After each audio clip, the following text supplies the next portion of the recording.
Ya, baik. Selamat siang semuanya. Ketemu lagi di siang hari ini untuk mata kuliah Teknik Aerodinamika. Untuk suaranya bisa jelas masuk terdengar? Jelas, Pak. Ya, yang sudah masuk ke virtual Zoom pada siang hari ini untuk mata kuliah Teknik Aerodinamika sebagai dokumentasi pertemuan awal bisa mengaktifkan kameranya. Nah, di siang hari ini merupakan kelanjutan dari pertemuan minggu sebelumnya yang sudah dibahas beberapa hal di pertemuan sebelumnya membahas mengenai turbin ya, apa bukan turbin apa wind tunnel, terowongan angin.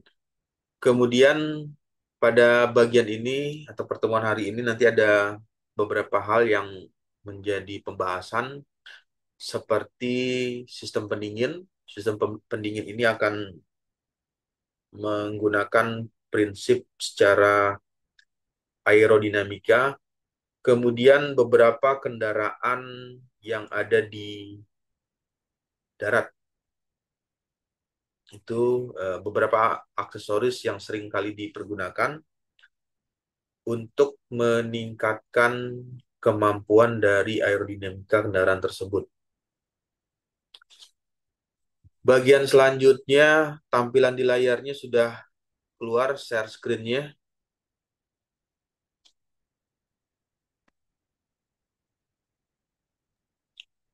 Oh, sudah, Pak. Ya. Nah, di pertemuan yang lalu sudah diceritakan mengenai terowongan angin atau wind tunnel.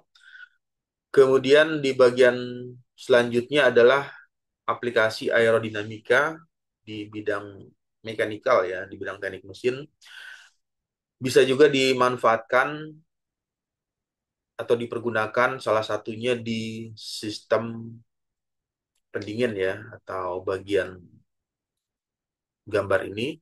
Ini merupakan eh, penjelasan dari sistem pendingin yang prinsipnya menggunakan konsep dari aerodinamika. Nah, apa yang dipergunakan? Ya, salah satunya misalnya eh, penggunaan dari fan atau dari kipas. Kipas atau fan ini memberikan fungsi untuk memindahkan udara. Nah, bagaimana udara tersebut bisa eh, berpindah dengan nilai tiupan atau hembusan yang kuat? Kemudian dari tiupan tersebut mampu mendinginkan objek yang akan didinginkan. Konsepnya adalah di aerodinamikanya. Jadi di bidang eh, pendingin atau menggunakan kipas ini, bagaimana melakukan desain blade atau desain bilah dari kipas tersebut sehingga dengan putaran yang eh, rendah mampu menghasilkan atau mampu menghisap udara dengan kecepatan yang tinggi di bagian keluarnya. Nah, sistem pendingin ini di aerodinamika juga memberikan peran penting, salah satunya di radiator, radiator atau pendinginan mesin. Kemudian aliran udara yang efisien, dikatakan efisien jika sekitar komponen ini sangat penting untuk menjaga suhu mesin tetap optimal. Jadi di bagian tersebut poinnya adalah bisa menjaga suhu mesin tetap optimal. Optimal itu artinya jika eh, standar apa dari mesin tersebut beroperasi pada suhu misalnya ya dari pabrikasi mesin tersebut, mesin ini akan beroperasi maksimal pada suhu 70 derajat Celcius. Nah, Fungsi dari sistem pendingin tersebut adalah menjaga suhu atau temperatur dari kendaraan tersebut tidak melebihi dari temperatur 70 derajat. Nah, dengan menjaga suhu tersebut sehingga mesinnya atau kendaraan tersebut bisa berfungsi atau bisa bekerja secara maksimal. Di bagian yang lain, desain yang baik dapat meningkatkan aliran udara.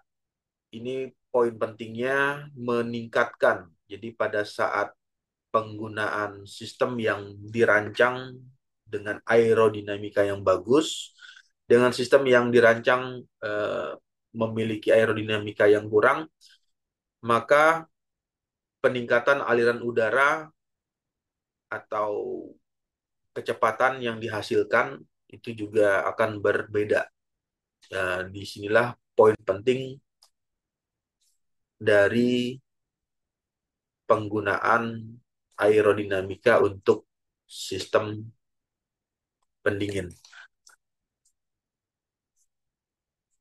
Bagian berikutnya adalah di peralatan olahraga ini sudah sering kali diceritakan ya, sepeda, mobil yang menggunakan kecepatan tinggi di atas 100 kilometer per jam, berarti harus memiliki kondisi yang aerodinamik, karena kalau misalnya kondisi tersebut tidak sesuai, akan memberikan nilai gaya hambat, kemudian meningkatkan turbulensi aliran fluida yang turbulen pada saat mobil tersebut melaju dengan kecepatan yang tinggi. Bahkan di perangkat lainnya, seperti peralatan atau kostum ya, atau pakaian atlet juga menggunakan prinsip aerodinamika. Bagaimana mendesain helm atau tutup kepala dari eh, pengendara, misalnya sepeda balap ya, atau kendaraan motor, itu juga menggunakan konsep dari aerodinamis. Bidang yang lain, desain yang aerodinamis dapat mengurangi hambatan. Jadi inti dari aerodinamis itu adalah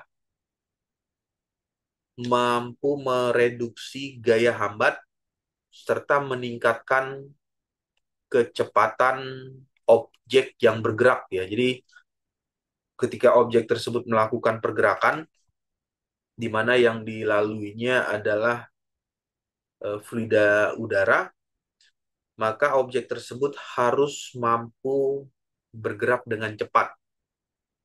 Nah, bagaimana objek tersebut bisa bergerak dengan cepat? Ya, harus dirancang dengan memperhatikan uh, prinsip dari aerodinamisnya.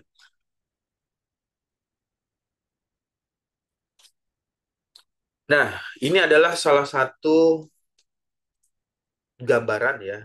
Nanti kalau misalnya ada yang mengambil skripsi atau tugas akhir, bisa juga melakukan analisis tentang aerodinamika pada kendaraan di darat.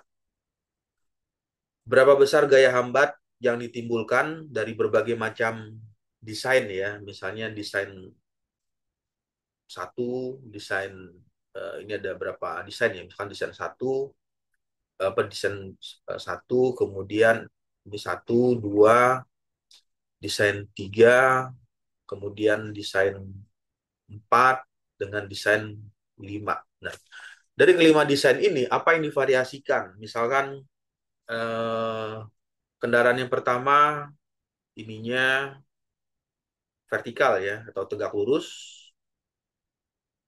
di bagian sini kalau ini digambarkan. Nah, ini ada bagian bodi kendaraan atau badan kendaraan untuk kendaraan darat. Yang dilakukan tegak lurus, vertikal. Kemudian bagaimana kalau misalkan ini ada variasi miring atau sudut kemiringan. Jadi kalau digambarkan yang desain pertama tegak lurus, lalu desain yang berikutnya kondisinya ada eh, kondisi miring. Nah, jadi kalau digambarkan seperti ini,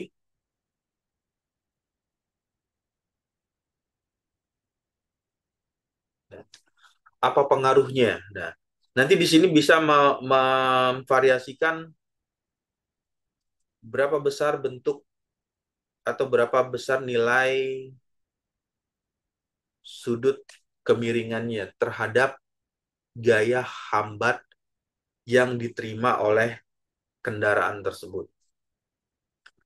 Misalkan prototipe satu tegak lurus, kemudian prototipe 2 ada variasi kemiringan. Lalu apa saja yang bisa dikombinasikan atau bisa dilakukan analisis lagi? Di bagian ini ada gaya namanya lift ya. Eh, Bisa terlihat yang warna hijau. Lift itu artinya memberikan gaya angkat. Berarti kalau misalkan kembali lagi ke konsep aerodinamis, bisa dikatakan adanya timbulnya lift atau angkat, ada perbedaan nilai tekanan. Nilai tekanan yang ada di sini, di bawah ya. Jadi pada saat udara masuk melalui eh, celah di bagian bawah kendaraan tersebut, kemudian berapa nilai tekanan? Tekanan yang dimiliki oleh udara terhadap eh, dinding bagian bawah atau eh, dashboard dari kendaraan tersebut. Perbedaan tekanan dihitung dengan berapa besar tekanan yang diterima oleh ini kendaraan yang ada di bagian atas, permukaan atasnya, berapa besar nilai tekanan yang diterima oleh kendaraan tersebut. Perbedaan nilai eh, tekanan atas, misalnya ini adalah tekanan atas, kita kasih nama tekanan atas. Kemudian ini adalah tekanan bawah, jadi tekanan yang ditimbulkan di bawah kendaraan tersebut. Jika nilai TA-nya, TA itu adalah tekanan atas, lebih besar dari TB, TB itu tekanan bawah. Jadi kalau tekanan atasnya misalnya, tekanan atasnya 10, kemudian 10 ini 10 ya, tekanan atasnya 10, kemudian tekanan di bawahnya 8. Nah, artinya bahwa 10 lebih besar dari 8, berarti memberikan nilai downforce, artinya memberikan nilai tekanan ke bawah. Nah, kemudian hal sebaliknya terjadi jika nilai tekanan atasnya, ini biar berbeda ya penulisannya, tekanan atasnya misalnya 18, kemudian tekanan yang ada di bawahnya itu nilainya misalkan eh, lebih besar ya, atau apa lebih lebih kecil.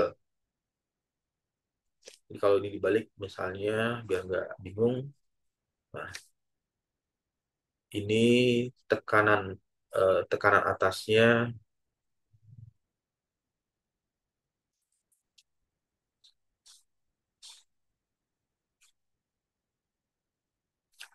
jadi tekanan atasnya misalnya 10, Terus ini tekanan atasnya 10.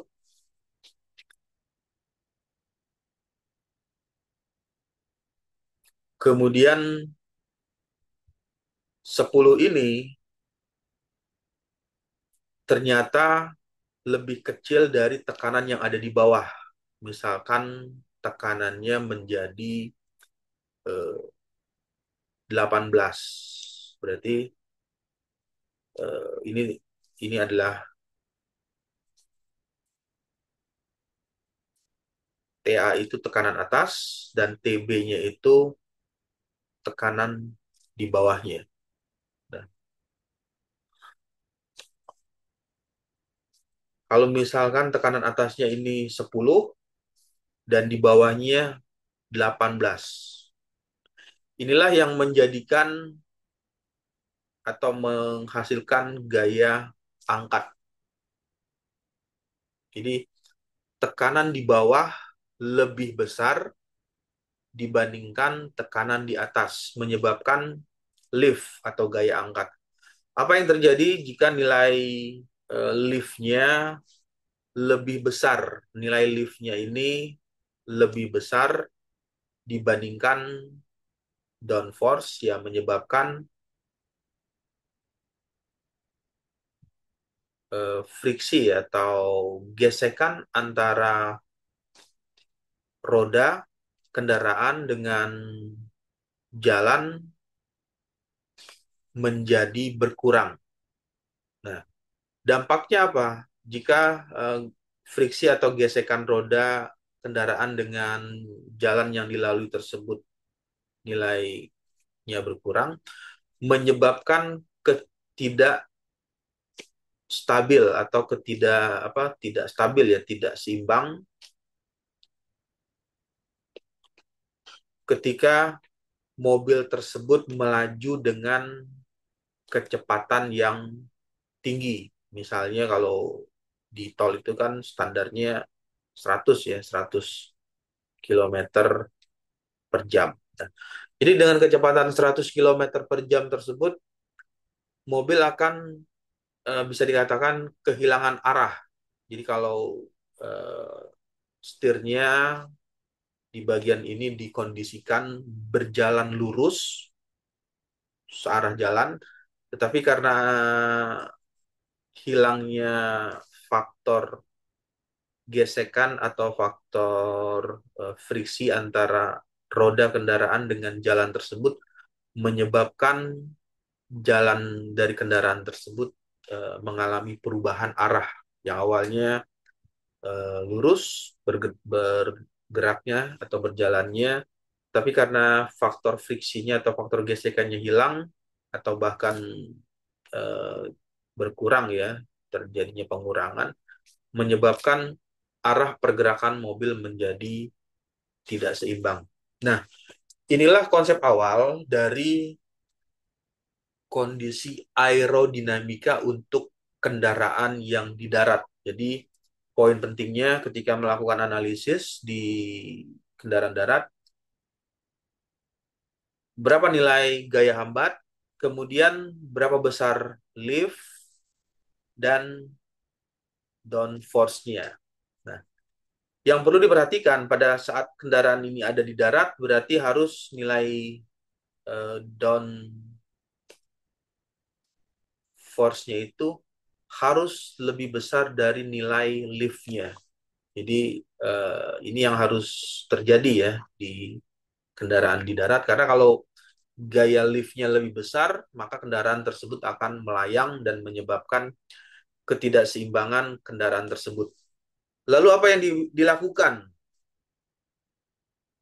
untuk kendaraan, misalnya ini kita berpindah ya ke kendaraan yang didesain untuk kecepatan tinggi dan kecepatan misalnya di atas 100 ya, bisa 100 misalkan sampai 400 kilometer per jam. Dengan kecepatan 100 sampai 400 kilometer per jam berarti harus memperbesar ininya, downforce-nya. Nah, Yang dimodifikasi dari desain body atau desain badan kendaraan tersebut merubah yang awalnya tadi ya, kalau diperhatikan di bagian ini drag-nya itu timbul karena bentuknya vertikal ya, tegak lurus. Nah, kemudian di bagian selanjutnya drag-nya dikurangi dengan memasang model seperti ini, diffuser ya di bagian depannya dipasang sehingga menyebabkan tekanan udara menjadi lebih rendah. Jadi tekanan udara yang melalui bagian bawah ini tekanannya lebih rendah. Nilai tekanannya lebih rendah dan eh, udara yang di atas yang warna biru ya diilustrasikan di sini tekanannya lebih tinggi. Perbedaan tekanan yang di bawah dengan tekanan yang di atas lebih tinggi menghasilkan downforce yang cukup besar. Nah, downforce yang cukup besar ini memberikan dampak terhadap faktor friksi atau faktor gesekan yang timbul karena pergesekan antara roda dengan jalan yang dilalui. Jadi hal sederhananya dari eh, konsepnya seperti itu, bagaimana kondisi yang aerodinamika mampu merubah perilaku ya, mampu merubah perilaku dari objek yang bergerak tersebut. Ya, objeknya adalah kendaraan tersebut atau mobil balap tersebut itu adalah objek yang bergerak. Jadi di bagian ini sistem aerodinamika dalam desain kendaraan memberikan atau memainkan peran penting dalam hal desain kendaraan yang ada di darat, udara maupun angkasa. Kemudian aerodinamika ini memperkirakan atau mempelajari bagaimana udara yang mengalir melewati objek serta timbulnya interaksi. Yang dinamakan interaksi itu adalah hal yang ini. Ini adalah interaksinya. Interaksi objek ya, interaksi objek ketika melewati udara. Yang pertama memberikan interaksi terhadap besarnya nilai gaya hambat. Itu adalah interaksi. Kemudian interaksinya menimbulkan besarnya lift atau gaya angkat terhadap objek yang bergerak tersebut dan menimbulkan ini tekanan ke bawah, downforce. Ketika mobil atau kendaraan tersebut diberikan modifikasi bentuk, bagaimana interaksinya bisa memberikan pengaruh. Pengaruhnya apa? Berpengaruh terhadap kinerja. Nah, di sini adalah kinerjanya. Kinerja yang diinginkan ketika kendaraan tersebut ditujukan untuk eh, kecepatan tinggi, maka yang dilihat adalah kinerja atau kemampuan dari kendaraan tersebut melaju dengan kecepatan tinggi atau kecepatan maksimal, serta tetap memperhitungkan efisiensi. Nah, di bagian ini adalah kata kuncinya efisiensi memberikan arti bahwa efisiensi terhadap konsumsi konsumsi eh, BB ya singkat aja bahan bakar atau disingkat bahan bakar. Berapa besar konsumsi bahan bakar yang dihabiskan atau bahan bakar yang dibutuhkan pada saat kendaraan tersebut bergerak dengan kecepatan tinggi. Ini bisa dibayangkan jika nilai ini ya, drag-nya tinggi dengan drag-nya rendah. Yang terjadi adalah ini misalnya ini drag-nya tinggi dengan drag yang rendah, yang terjadi adalah bahan bakar yang dipergunakan akan berbeda jumlah bahan bakar yang dihabiskan. Jadi pada saat ketika menggunakan kendaraan dengan bahan bakar yang banyak membutuhkan bahan bakar, berarti memiliki nilai koefisien atau nilai gaya hambat yang cukup besar pada kendaraan tersebut. Nah, poinnya intinya di situ. Aerodinamika me- mengusahakan ya atau memberikan usaha bagaimana objek bisa bergerak dengan kinerja yang baik dan memiliki efisiensi yang tinggi. Nah, nanti kalau misalnya ada yang tertarik di tugas akhir atau skripsi, bisa saja melakukan analisis terhadap berbagai macam bentuk kendaraan tersebut. Oke, lanjut lagi bagaimana dengan kendaraan yang sering ditemui ya, atau sering dijumpai atau ketemu. Ini sering kali ditemukan mobil box atau mobil yang mengangkat eh, barang atau mengangkat kontainer ya atau barang tertentu. Mobil box ini bentuknya seperti ini dengan keterangan tanpa spoiler. Dikatakan tanpa spoiler itu artinya ketika mobil ini bergerak, ini bisa dilihat ilustrasinya arah aliran udara ya. Ini arah karena aerodinamika itu bekerja pada fluida udara. Ketika udara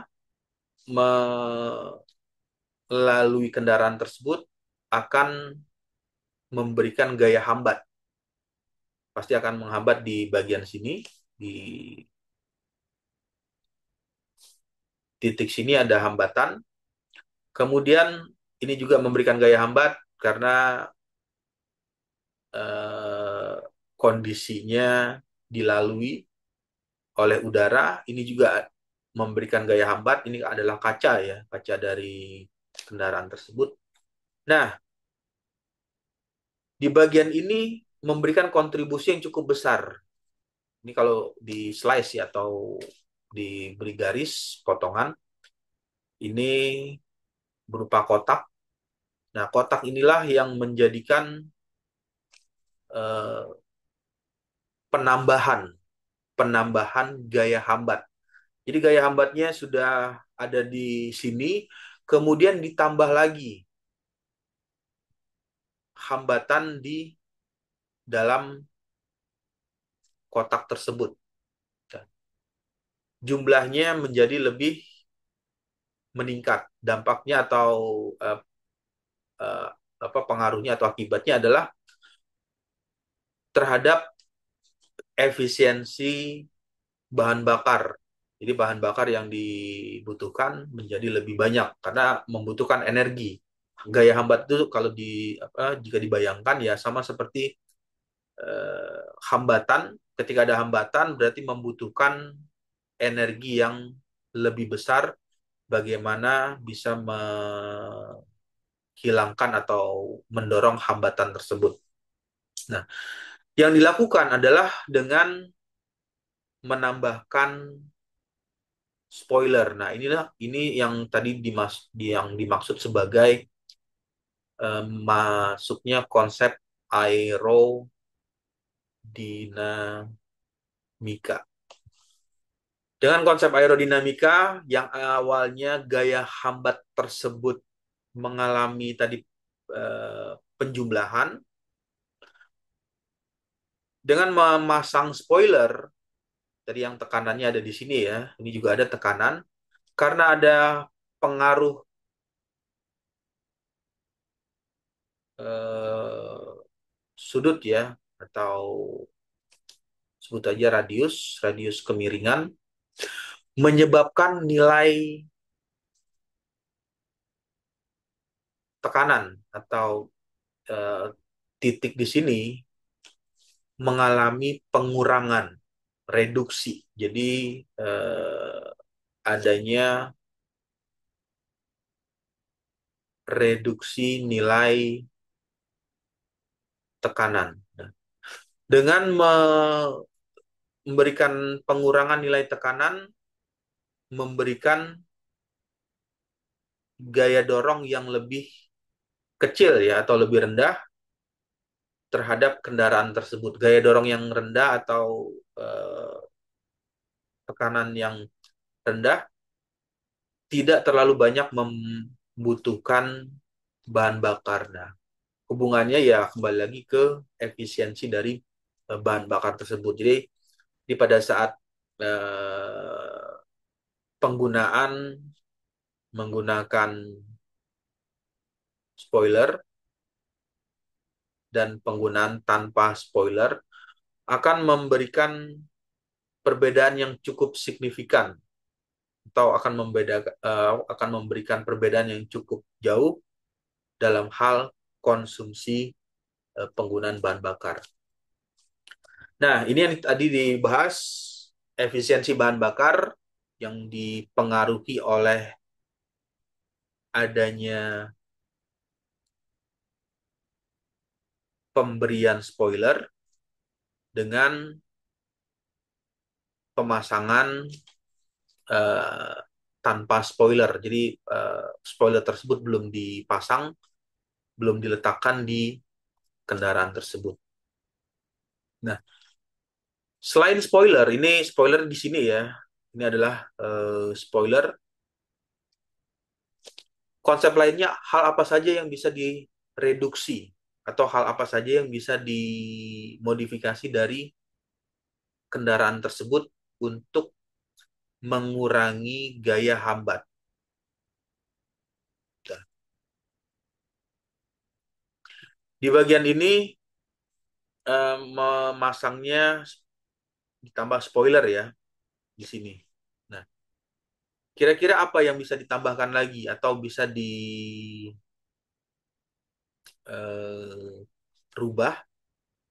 Bagaimana mengurangi gaya hambat?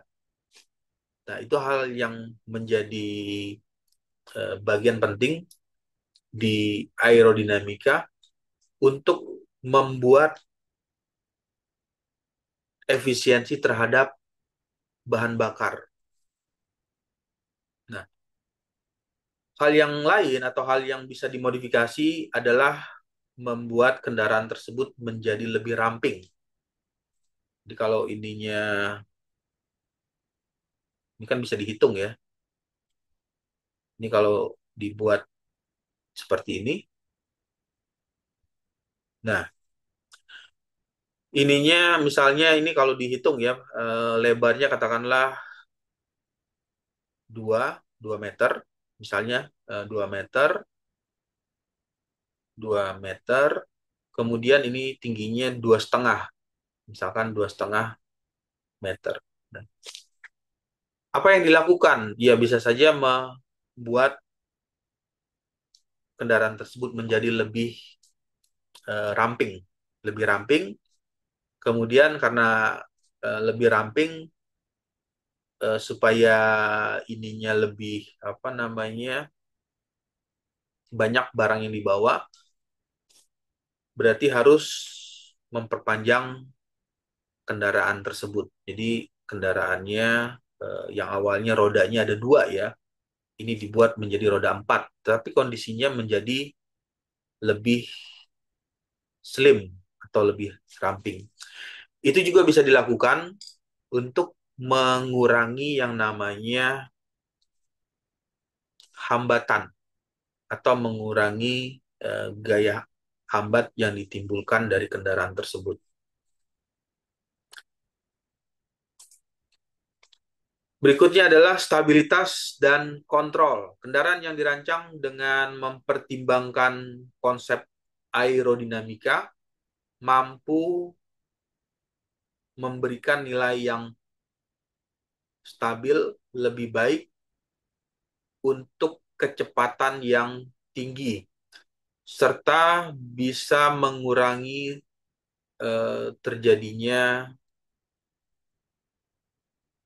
kendaraan mengalami terbalik atau risiko terbalik atau kehilangan kontrol. Inilah pentingnya atau eh, peranan dari konsep aerodinamika.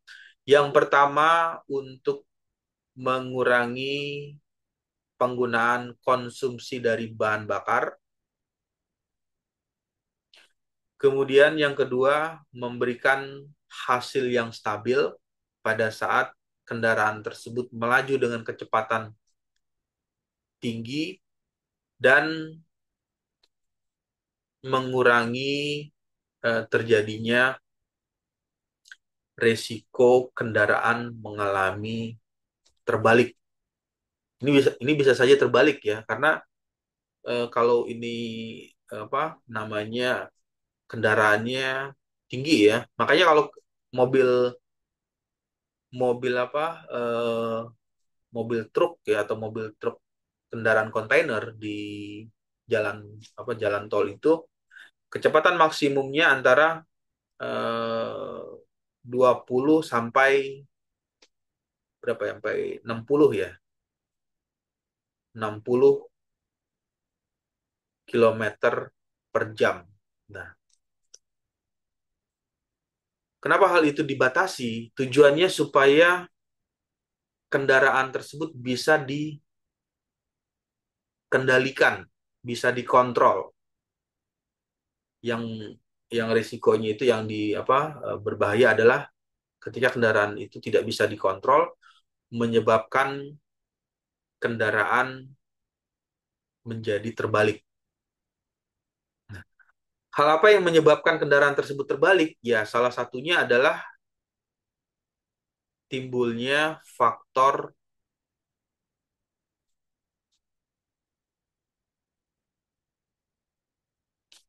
aliran. Ini potensinya ketika fluida melewati, ini saya ilustrasikan di sini. Ketika fluida melewati, ini berpotensi menimbulkan aliran turbulen.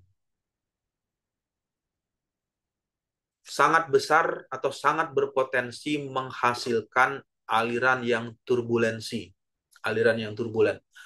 Aliran yang turbulen inilah yang menyebabkan kendaraan tersebut eh, sulit untuk dikontrol, yang menjadikan kendaraan bisa terbalik. Nah, inilah yang menjadikan faktor penyebab kendaraan tersebut ketika mobil truk atau kontainer ya berada di jalan tol, batas kecepatannya diperkirakan 20 sampai sekitar 60 kilometer per jam, atau bahkan ada yang sampai 20 sampai 40 maksimalnya. Jadi tidak boleh lebih dari 40 kilometer per jam, karena ketika si kendaraan tersebut kecepatannya lebih dari 40, turbulensi yang ditimbulkan dari udara yang melewati kendaraan tersebut menyebabkan ketidakseimbang atau ketidakstabilan pada ini ya, pada kontainernya.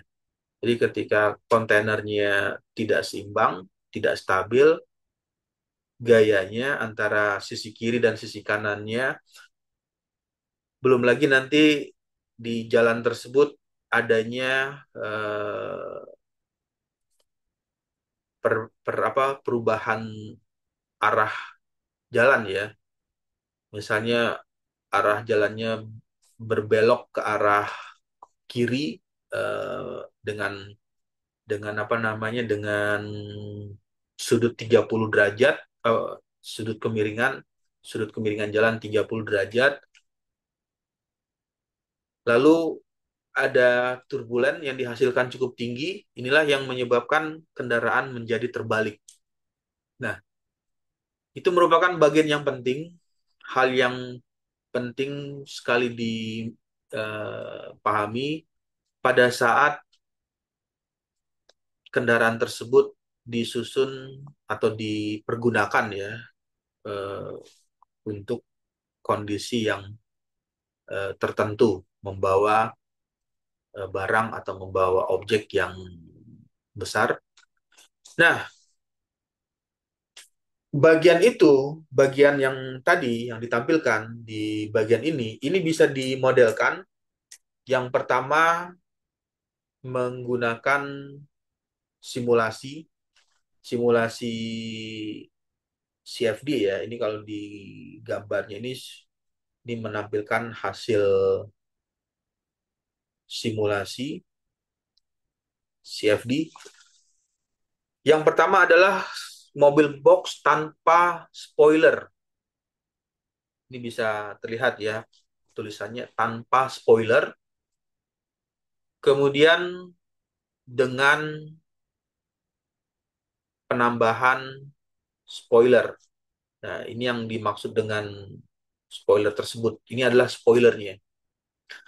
Tanpa spoiler dengan penambahan spoiler memberikan perbedaan nilai tekanan. Bisa dilihat ya distribusi nilai tekanannya. Di bagian sini ini ya ini kalau digambarkan zona nilai tekanannya lebih pekat. Lebih pekat itu artinya warna merahnya lebih fokus memberikan nilai tekanan. Kemudian di bagian ini mengalami perubahan. Ini bisa dilihat ya, distribusi tekanannya mengalami perubahan dengan dipasangnya spoiler. Jadi dipasangnya spoiler tersebut memberikan perubahan nilai tekanan. Perubahan nilai tekanan inilah yang tadi memberikan pengaruh terhadap besarnya gaya hambat. Jadi semakin besar nilai tekanan yang ada di sini ya, yang di bagian sini memberikan nilai hambatan yang paling besar juga nilainya. Jadi kalau digambarkan ini kalau misalnya berupa grafik, ini grafik misalnya ini adalah tekanan dan ini adalah hambat gaya drag ya. Jadi nilai grafiknya akan berbanding lurus. Jika nilai tekanannya bertambah, ini misalkan nilai tekanannya mengalami peningkatan ke atas ya, maka nilai hambatannya juga akan mengalami peningkatan. Sehingga bisa dihubungkan korelasinya antara nilai tekanan, nilai tekanan dengan nilai hambatan itu berbanding lurus. Semakin besar nilai tekanan, maka hambatan yang diterima oleh objek yang bergerak tersebut nilainya akan besar. Nah, ini adalah gambaran berupa streamline. Nah, streamline-nya ada di sini ya. Ini streamline. Streamline. Apa itu streamline? Streamline adalah garis alir. Dengan melihat visualisasi, ini kan visualisasi dari simulasi CFD ya. Kita bisa mengetahui streamline yang terbentuk. Yang pertama, ketika streamline ini dipasang tanpa spoiler, ini bisa dilihat di bagian sini, turbulensi yang terbentuk lebih besar Ini jadi kalau dibuat garis lurus ya, ini kan sama ya. Ini agak agak agak apa? Sama. Nah, nilai ininya, nah,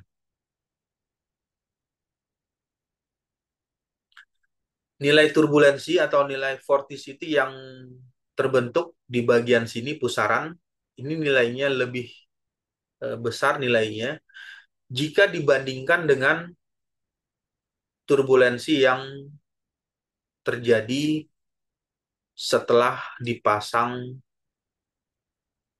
spoiler. Jadi setelah dipasang spoiler, turbulensi yang ditimbulkan ini eh, hasilnya mengalami perbedaan ya. Ini karena apa tidak sejajar ya. Tapi kalau misalnya sejajar, ini panjang antara nilai yang ini sebut saja L ya, panjang vorticity, dan ini L-nya, L juga, ini L1, dan ini adalah L2. Nah, jadi bisa diartikan nilai L1 lebih besar dari nilai L2. Artinya, ketika si mobil ini dipergunakan tanpa spoiler, panjang vorticity yang terbentuk lebih besar dibandingkan dengan panjangnya vorticity yang terbentuk ketika sudah dipasangnya spoiler. Nah, perbedaan inilah yang menjadikan karakteristik secara aerodinamikanya. Jadi di konsep di aerodinamika itu adanya perubahan perilaku aliran. Perilaku aliran itu ya ini yang dimaksud dengan perilaku aliran. Jadi ketika alirannya ketika ini ya ketika pemasangan tanpa spoiler, bentuk model alirannya seperti ini. Setelah dipasang spoiler, perilaku alirannya mengalami perubahan. Dengan perubahan perilaku model aliran tersebut memberikan pengaruh terhadap kestabilan. Tadi kembali lagi ke kondisi stabil ya, kestabilan objek. Nah, objeknya mengalami kondisi kestabilan.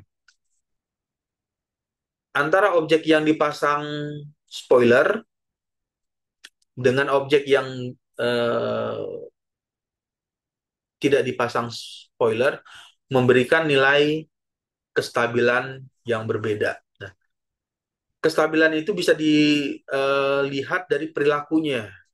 Yang pertama, ini kan kalau CFD nanti pusarannya akan membentuk vektor ya. Vektor itu arah aliran. Ini juga sama. Nah, ini juga sama vektornya. Nah, vektornya atau eh, besaran dari vektor tersebut memberikan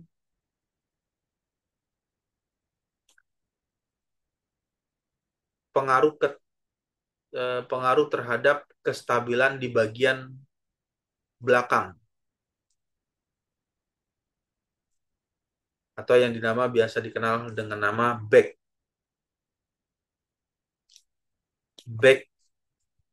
pressure, tekanan yang ditimbulkan di bagian belakang.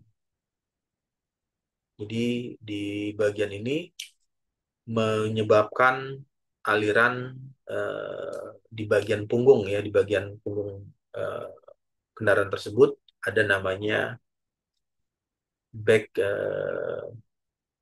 pressure. Nah, back pressure inilah yang tadinya relate-nya atau hubungannya terhadap kestabilan kendaraan. Kendaraan di sini diartikan objeknya adalah mobil truk yang melaju dengan kecepatan tinggi ya. Tadi kalau kendaraannya standarnya kan mobil truknya itu 20 sampai 60 ya. Tapi kalau dipacu sampai kecepatan misalnya 100 kilometer per jam, nah ini akan sangat berpengaruh eh, kestabilan yang terbentuk yang terjadi di bagian belakang kendaraan tersebut. Ya, oke baik. Sampai sini ada diskusi atau ada yang mau ditanyakan?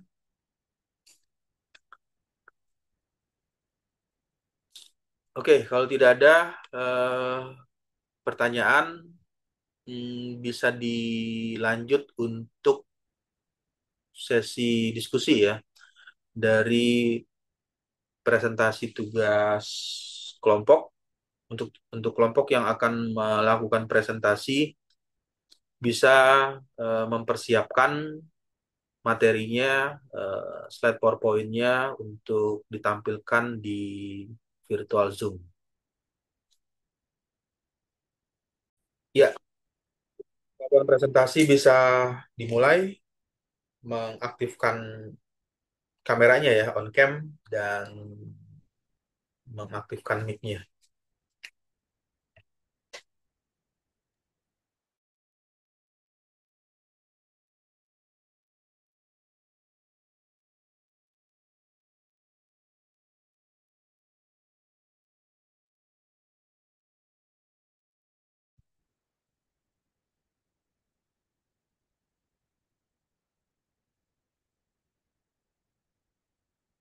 Sudah bisa dimulai untuk presentasinya? Ya Pak, sudah bisa Pak. Oke. Assalamualaikum warahmatullahi wabarakatuh. Selamat siang semuanya. Di sini saya Farel Skadinata dengan NIM 22103111001. Di sini saya ingin mempresentasikan terkait jurnal yang sudah saya review dengan judul Study on Influence of Turbulence Intensity on Blade Airfoil Icing Mass and Aerodynamic Performance.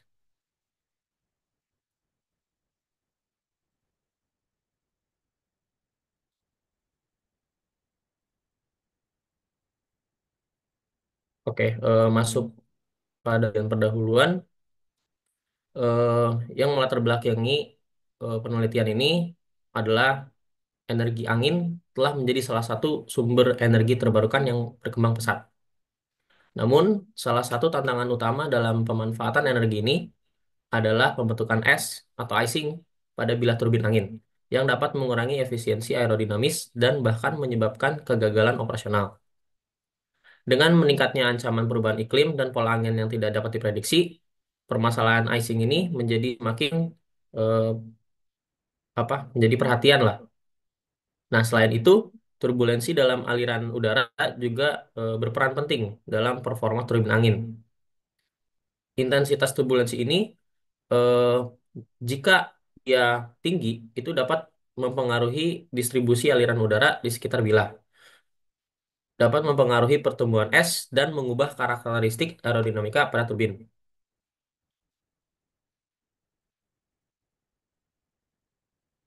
Nah, selanjutnya pada bagian tujuan penelitian, penelitian ini tuh bertujuan untuk mengevaluasi pengaruh intensitas turbulensi terhadap massa es yang terbentuk serta dampaknya terhadap kinerja aerodinamik pada airfoil turbin angin. Dengan simulasi numerik yang dilakukan menggunakan perangkat lunak ANSYS Fluent dan Fansub ICE dengan mempertimbangkan berbagai kondisi lingkungan, termasuk intensitas turbulensi, diameter volume median, kandungan air cair, angle of attack, dan suhu lingkungan selama 180 menit.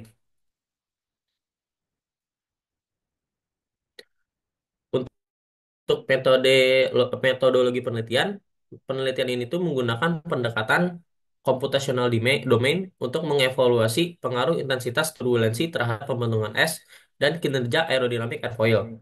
Nah, selain itu juga, pada penelitian ini juga menggunakan pendekatan boundary conditions dan icing physics untuk semakin memperkuat analisis pada penelitian. Oke, masuk pada bagian computational domain. Jadi, computational domain berbentuk persegi panjang gunakan dengan jarak ke hulu sejauh 5 kali panjang chord dan ke hilir sejauh 11 kali panjang chord untuk memastikan akurasi dalam menangkap gangguan aliran. Nah, airfoil yang digunakan itu DUA 25, bagian dari turbin angin 5 MWN rel, dengan panjang spanwise 1 meter dan panjang chord 0,88 meter. Meshing dilakukan menggunakan mesh segitiga tidak terstruktur dengan laju pertumbuhan 1,05% dari kondisi tanpa slip pada permukaan airfoil.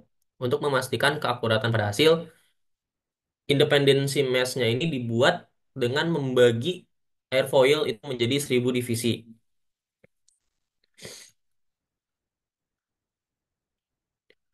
Selanjutnya untuk metodologi boundary conditions, itu simulasi yang dilakukan dengan metode Reynolds Average Navier-Stokes untuk memodelkan aliran udara dan akumulasi es.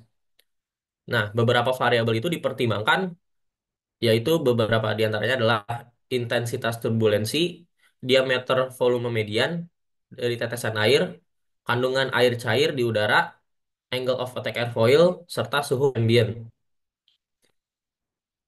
Dengan mempertimbangkan berbagai kondisi ini, kita dapat mengamati lah bagaimana kombinasi faktor-faktor ini itu mempengaruhi pembentukan es dalam performa aerodinamika airfoil.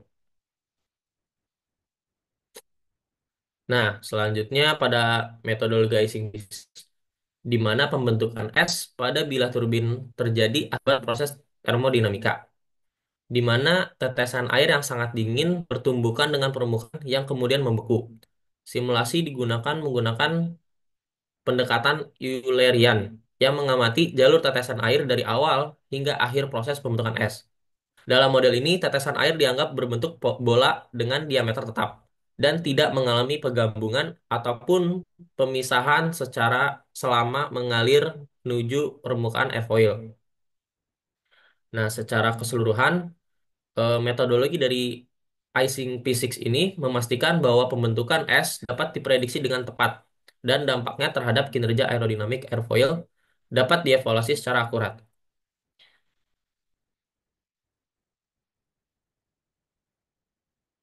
Nah, selanjutnya masuk pada bagian hasil penelitian. Bagian hasil dalam penelitian ini tuh mencakup beberapa aspek penting terkait pengaruh intensitas turbulensi terhadap massa es dan kinerja aerodinamik airfoil turbin angin. Penelitian ini menggunakan analisis ketergantungan pada grid and mass untuk memastikan akurasi dan konvergensi hasil simulasi numerik. Validasi numerik juga dilakukan untuk menilai akurasi dan konvergensi studi CFD dengan data eksperimental. Hasil validasi menunjukkan kesesuaian yang baik antara data eksperimen dan simulasi numerik. Secara keseluruhan, hasil penelitian ini menunjukkan bahwa intensitas turbulensi memiliki dampak yang signifikan terhadap massa es yang terbentuk dan kinerja aerodinamik airfoil turbin angin. Peningkatan pada intensitas turbulensi juga eh, menyebabkan peningkatan massa es dan penurunan kinerja aerodinamik yang penting untuk diperhatikan dalam desain dan operasi turbin angin di kondisi lingkungan yang ekstrim. Oke, masuk pada hasil dari Grid and Mass Dependency Study. Eh, Penelitian ini tuh menggunakan analisis ketergantungan grid and mass untuk dapat memastikan akurasi dan konvergensi hasil simulasi numerik. Beberapa mesh dengan jumlah elemen yang berbeda, mulai dari 35 unit hingga 5.000 unit, digunakan untuk memverifikasi stabilitas chip. Nah, hasil menunjukkan bahwa penggunaan dengan panjang chord 11 memberikan stabilitas yang baik.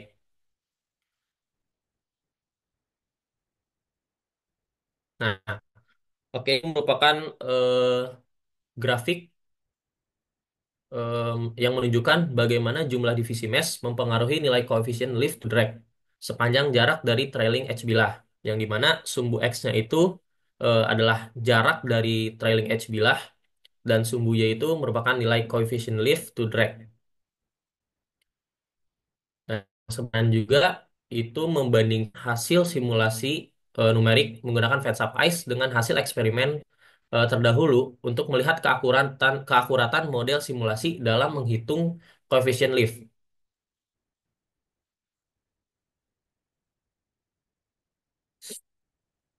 Oke, selanjutnya ini merupakan grafik yang menjelaskan eh, pengaruh massa es terhadap suhu dan intensitas turbulensi pada turbin angin. Yang pada intinya apa? Pada grafik A itu merupakan intensitas turbulensi rendah di 0,01 dan untuk di grafik B yang di sebelah kanan itu merupakan intensitas turbulensi tinggi sekitar 50%. Nah, eh, suhu rendah pada minus 15 derajat itu menghasilkan lebih banyak es dibandingkan suhu yang lebih tinggi. Terlihat pada turbulensi rendah di grafik yang sebelah kiri, itu pertumbuhan es itu meningkat secara bertahap seiring dengan sudut serang. Dibandingkan dengan pada turbulensi tinggi pada grafik yang di sebelah kanan, pola pertumbuhan es itu menjadi lebih tidak stabil, terutama pada suhu menengah di suhu minus 4 derajat. Oke, selanjutnya effect of turbulence intensity on ice mass. Nah, intensitas turbulensi mempengaruhi massa es yang terbentuk di permukaan airfoil. Peningkatan intensitas turbulensi menyebabkan peningkatan massa es yang terbentuk. Hasil penelitian ini menunjukkan bahwa pada intensitas turbulensi yang lebih tinggi, massa es itu meningkat lebih dari 30% dibandingkan dengan intensitas turbulensi yang lebih rendah. Selain itu, penurunan suhu yang disertai dengan peningkatan intensitas turbulensi juga secara signifikan mempercepat pembentukan es. Distribusi es di permukaan airfoil menjadi tidak merata dengan akumulasi es yang lebih besar di area dengan sudut putar yang lebih besar. Selanjutnya ada effect of turbulency intensity on ice mass.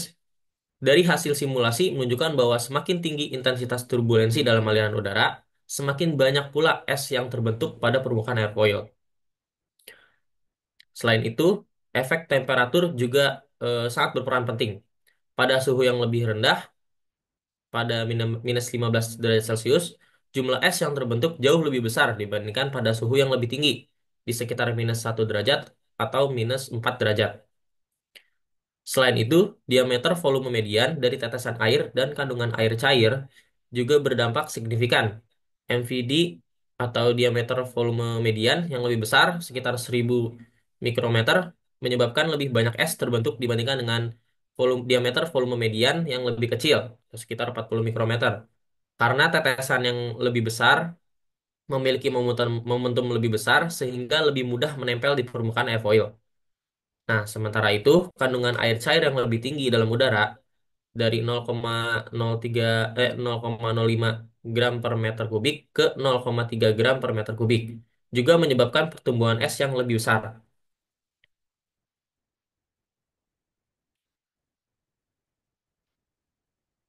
Nah, ini untuk effect of turbulence intensity on aerodynamics performance-nya. Jadi, eh, ketika es mulai terbentuk pada airfoil, aliran udara yang melewati bilah turbin menjadi terganggu, yang mengakibatkan penurunan efisiensi aerodinamika. Dari hasil simulasi ini, ditemukan bahwa semakin tinggi intensitas turbulensi, maka semakin cepat pula penurunan koefisien lift to drag-nya. Dampak ini semakin jelas ketika sudut serang atau angle of attack-nya itu bertambah. Pada intensitas turbulensi rendah di 0,61%, stall terjadi pada kemiringan 12 derajat. Sedangkan pada turbulensi tinggi di sekitar 50 derajat, 50%, stall terjadi lebih awal, yaitu pada sudut 6 derajat. Hal ini menunjukkan bahwa es menyebabkan kehilangan daya angkat yang lebih cepat, mengurangi kemampuan bilah untuk menghasilkan daya yang optimal. Nah, ini merupakan flow visualization yang dimana eh, flow visualization ini menunjukkan bahwa icing menyebabkan gangguan signifikan pada pola aliran yang menghasilkan vortex dan area separasi aliran yang lebih luas. Dalam kondisi turbulensi yang tinggi dan suhu rendah, es yang terbentuk semakin tebal dan menyebabkan aliran udara terpisah lebih cepat dari permukaan airfoil. Dari grafik hasil simulasi menunjukkan bahwa akresi es selama 60 menit, pola aliran mengalami gangguan yang lebih besar dibandingkan pada 20 menit pertama. Hal ini mengindikasikan bahwa dampak icing semakin memburuk seiring waktu, yang berpotensi menyebabkan turbin kehilangan efisiensi secara signifikan dalam jangka waktu yang lebih lama. Oke, masuk ke bagian conclusion. Penelitian ini menunjukkan bahwa intensitas turbulensi yang tinggi meningkatkan pembentukan es pada bilah turbin angin, yang berdampak negatif pada performa aerodinamis. Suhu yang lebih rendah, di sekitar minus 15 derajat Celcius, serta kandungan air cair dan ukuran tetesan air yang lebih besar menyebabkan akumulasi es yang lebih cepat dan tebal. Dari segi aerodinamika, es yang terbentuk menurunkan koefisien lift to drag dan mempercepat terjadinya stall. Pada turbulensi rendah di 0,01%, stall terjadi pada sudut serang 12 derajat. Sedangkan pada turbulensi tinggi di 50%, stall terjadi lebih awal pada sudut serang 6 derajat. Ini menunjukkan bahwa icing dan turbulensi tinggi mengurangi efisiensi dan stabilitas pada turbin angin.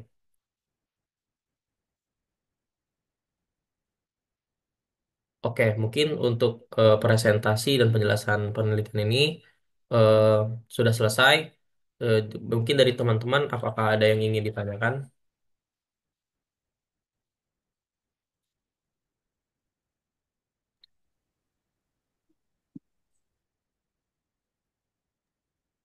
Sebelumnya maaf, ingin bertanya Farel.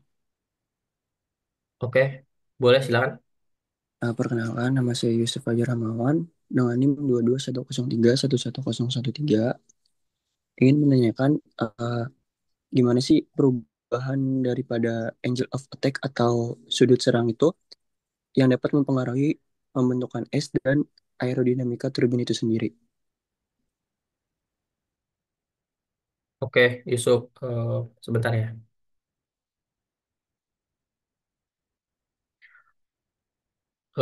Mungkin bisa langsung dijawab saja ya. Jadi, eh, perubahan sudut angle of attack itu apa ya? Peningkatan sudut serangnya itu menyebabkan peningkatan luas permukaan yang terkena aliran udara. Nah, yang menyebabkan lebih banyaknya es yang dapat terbentuk. Tapi sudut serang yang lebih besar itu meningkatkan pula kemungkinan stall yang lebih cepat dan dapat mengurangi daya angkat dan meningkatkan hambatan aerodinamis. Apakah sudah terjawab? Cukup sudah. Oke, terima kasih.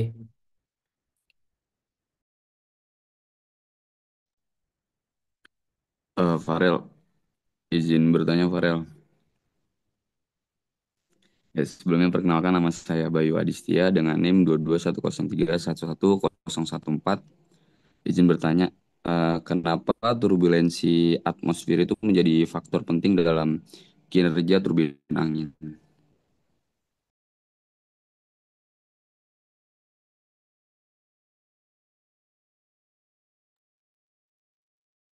Boleh diulang lagi nggak, Bayu, pertanyaannya?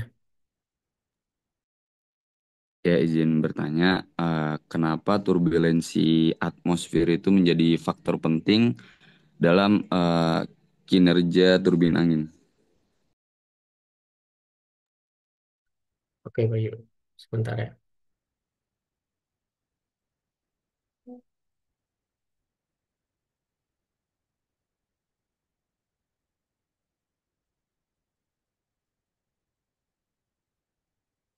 Oke, tadi pertanyaannya itu mengenai mengapa turbulensi atmosfer menjadi faktor penting dalam kinerja turbin angin. Jadi eh, turbulensi atmosfer itu mempengaruhi distribusi aliran udara di sekitar bilah turbinnya, yang dapat meningkatkan tekanan aerodinamis yang menyebabkan getaran. Selain itu meningkatkan beban struktural juga dan dapat mempengaruhi pertumbuhan pada es. Nah, dengan turbulensi yang tinggi ini, aliran udara itu menjadi lebih tidak stabil. Nah, ini tuh berdampak pada efisiensi energi pada turbin angin itu sendiri. Oke, dari Bayu, apakah sudah terjawab? Sudah cukup, Farel. Terima kasih atas jawabannya. Oke.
Iya, satu pertanyaan lagi ya.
Eh, izin bertanya ke Saudara Farel. Sebelumnya izin bertangan diri, saya Firmansyah. Saya ingin bertanya, apa dampak icing terhadap performa aerodinamis dari turbin angin yang Farel jelaskan di paper ini? Terima kasih. Oke, Mas Firman, sebentar ya.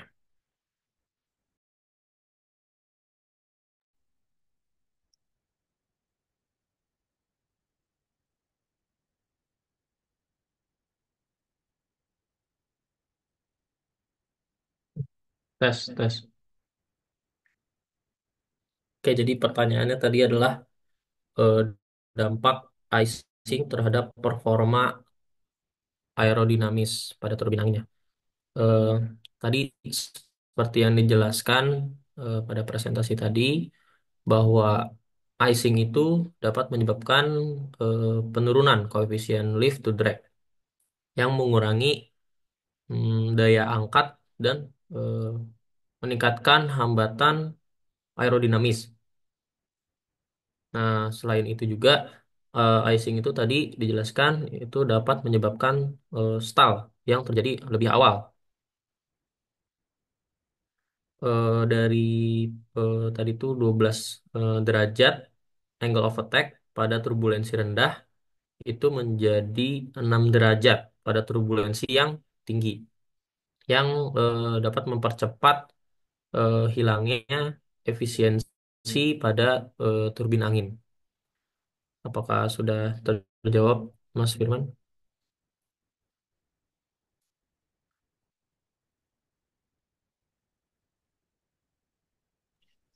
Baik, terima kasih Mas Farel. Oke, sama-sama Mas Firman. Oke, baik Pak. Karena mungkin ini sudah 3 pertanyaan, mungkin saya langsung tutup saja. Kurang lebihnya mohon maaf. Wassalamualaikum warahmatullahi wabarakatuh.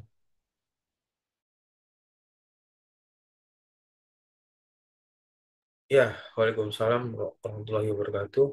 Nah, di bagian selanjutnya adalah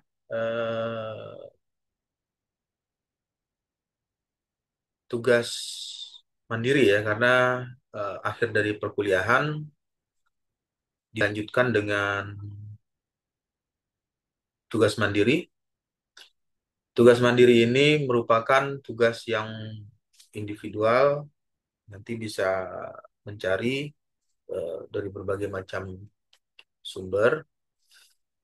Yang pertama adalah di bagian sini kita akan membahas atau memberikan tugas mandiri mengenai kendaraan di darat ya. Jadi sudah banyak dibahas mengenai downstream, lift, kemudian gaya hambat atau drag. Tampilan di layar bisa keluar ya, sudah keluar terlihat Berapa? ya. Nah, yang pertama ini ada sebuah kendaraan. Kendaraan ini bergerak dengan kecepatan 30 meter per second, lalu diketahui suatu nilainya untuk udara, densitas itu adalah kerapatan ya, kerapatan udara nilainya 1,22 kilogram per meter kubik. Yang menjadi pertanyaan, berapa besar nilai tekanan, tekanan dinamis yang dialami oleh kendaraan tersebut.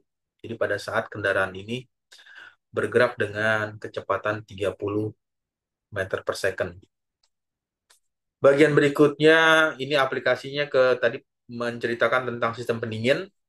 Salah satunya contohnya radiator ya. Di bagian ini ada radiator memiliki udara yang efisiensi dengan kecepatan 10 meter per second. Jika luas penampang radiator 1 meter kuadrat dan densitas udara, kerapatan ya, kerapatan udaranya itu 1,2 kilogram per meter kubik, berapa aliran massa atau laju aliran massa udara yang melewati radiator tersebut dalam kurun waktu itu per detik. Jadi dalam waktu 1 detik berapa aliran massa yang melewati radiator tersebut.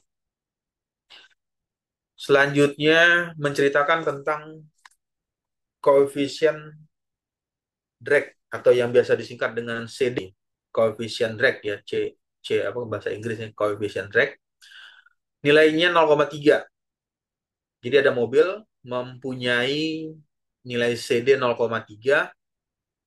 Dari mobil ini diketahui luas penampang. Penampang itu artinya ya luas permukaan depan ya, luas permukaan depan dari mobil tersebut 2 meter kuadrat, 2 meter persegi, dan bergerak mobil ini dengan kecepatan 25 meter per second.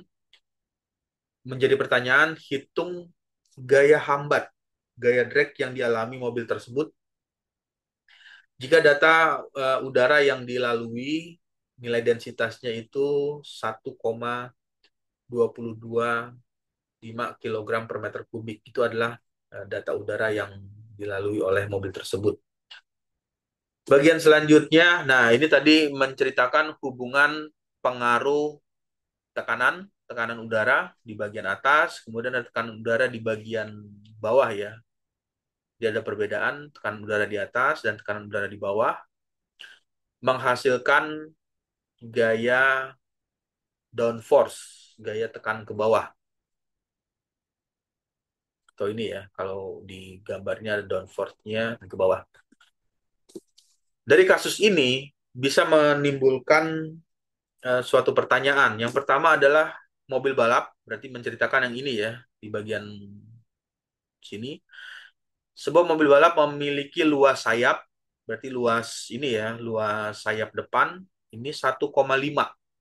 Ini kalau dihitung, nilai luasnya 1,5 meter kuadrat, dan koefisien angkat atau CL nilainya 2. Jika densitas udara 1,225 ya kilogram per meter kubik, kecepatan aliran udara 60 meter per second. Jadi pada saat mobil ini digerakkan, udara yang melewati atau udara yang dilewati tersebut nilainya dengan kecepatan 60 meter per second, 60 meter per detik. Menjadi pertanyaan, berapa gaya angkat yang dihasilkan? Berarti gaya angkat yang dihasilkan, kalau ini kan koefisien angkat ya atau CL, ini gayanya, force lift-nya, force lift gaya angkat yang dihasilkan oleh fluida yang melewati kendaraan tersebut. Nah, selanjutnya jika kendaraan memiliki koefisien hambat CD 0,5,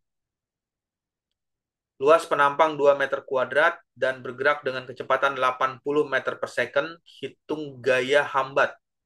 Jadi menjadi pertanyaan, berapa besar gaya hambat yang dialami kendaraan tersebut jika densitas udara 1,22. Pertanyaannya, berapa besar nilai gaya hambat atau gaya drag yang dialami kendaraan tersebut jika densitas udara 1,225 kg per meter kubik. Bagian selanjutnya masuk ke kendaraan yang lain ya, menceritakan kendaraan bergerak dengan kecepatan 50 meter per second, berarti ini hitunglah tekanan dinamis yang dialami oleh kendaraan tersebut. Jadi pada saat kendaraan atau mobil ini bergerak dengan kecepatan 50 meter per second, di bagian sini, di bagian bodi ya, di bagian tubuh kendaraan tersebut, ada tekanan yang diterima oleh kendaraan. Nah, ini berapa nilai tekanannya? Tekanan yang ada di sini. Itu adalah tekanan dinamisnya. Tekanan dinamis yang dialami oleh kendaraan tersebut. Kemudian pesawat memiliki luas 25, ini katakanlah misalnya sayap ya, sayap pesawat. Sayap pesawat ini luasnya 25 meter kuadrat dan koefisien angkat CL-nya sebesar 1,2. Jika densitas itu artinya kerapatan udara yang dilalui ya, atau objek yang dilaluinya adalah udara dengan kerapatannya 1,225 kg per meter kubik dan kecepatan aliran udara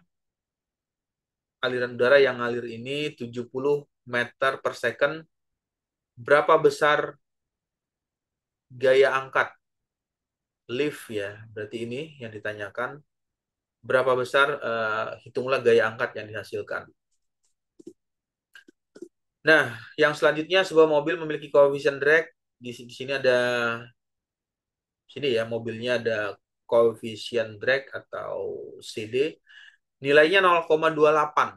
Jika luas penampang itu ya luas penampang yang di sini. Ini luas penampangnya 2,5 meter kuadrat dan bergerak dengan kecepatan, mobil ini bergerak melaju dengan kecepatan 90 meter per second. Hitung gaya hambat. Berapa besar gaya hambat yang ditimbulkan oleh fluida udara yang dilalui jika nilai eh, data densitas udaranya nilainya 1,2025 kg per meter kubik. Bagian selanjutnya kendaraan terbang. Kendaraan terbang itu ya bisa saja mobil ya, mobil terbang atau mobil yang memiliki sayap. Luas sayapnya 10 meter kuadrat dan koefisien angkat nilai CL-nya 1,5. Jika densitas udara adalah 1,225 kg per meter kubik dan kecepatan aliran udara 40 meter per second, menjadi pertanyaan berapa gaya angkat yang dihasilkan dari kendaraan terbang tersebut. Lalu di bagian akhir menceritakan koefisien drag pada pesawat. Diketahui datanya 0,25, luas penampang 15 meter kuadrat. Jadi luas penampang dari pesawat tersebut 15 ya, 15 meter kuadrat dan bergerak, kecepatan pesawat ini bergerak dengan kecepatan 120 meter per second. Hitung gaya drag yang dialami pesawat tersebut jika udara yang dilalui ini mempunyai densitasnya 1,225 kg per meter kubik. Nah, itu adalah feedback dari perkuliahan di sore hari ini untuk mata kuliah teknik aerodinamika. Kemudian di bagian akhir perkuliahan saya akan input absen kehadiran ya. Untuk absensi kehadiran di mata kuliah teknik aerodinamika. Nanti untuk nama-nama yang eh, ditampilkan bisa menghidupkan on mic dan on cam-nya supaya bisa terlihat kehadiran di siang hari ini untuk mata kuliah teknik aerodinamika.